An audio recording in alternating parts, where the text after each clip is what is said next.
The subject of toxicity is a prevalent issue in the society. Hi, of course, you know that toxic behavior means a harmful behavior, something you do to hurt yourself, either yourself, you can be toxic to yourself, yeah, or to another, whether your friend, spouse, whatever. But then something you do that is harmful to others is toxic.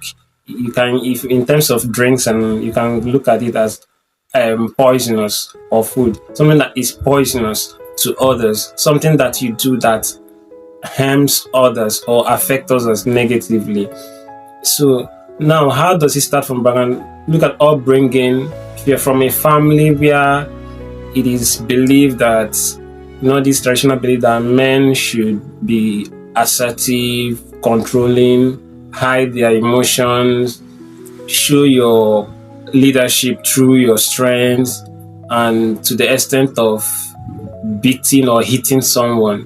That's how it starts. So when someone comes from such a family where the masculine gender or the male in the family, whether the boy or the man, is seen as someone that is very strong, shouldn't cry, one, shouldn't make mistakes, and should assert his control regardless of how, including hitting and violence. So when this happens, such a fellow grows up and becomes a violent person, if not dead, of course, if not dead with.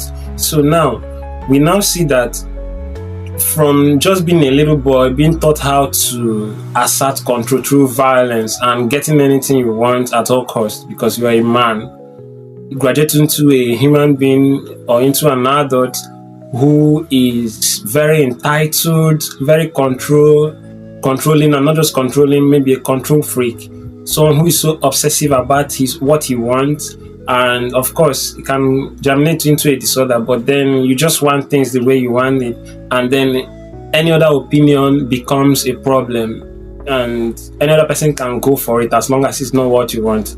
That is it. So background, of course, it's also in the other way around, where women are trained, or the females are trained for marriage, raised not to be independent, always focused on how to please men and not the rest. Or when women are trained with lack of parental love, or male lack of parental love, in this sense, whenever someone loves them like their father should love them, because when this parental love is missing, this love, sibling and everything is missing, it creates a vacuum, and then it still stays empty. And then when something, regardless of whatever it is that